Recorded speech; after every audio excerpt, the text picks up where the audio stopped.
Hindi mo maalis.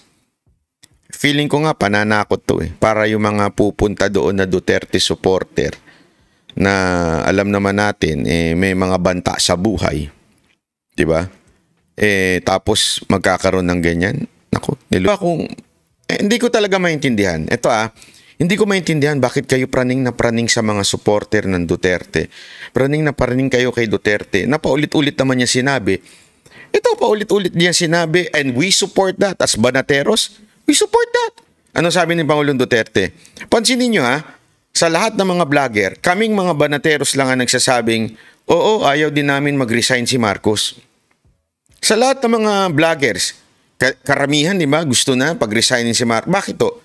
Kasi kami, we follow our leader.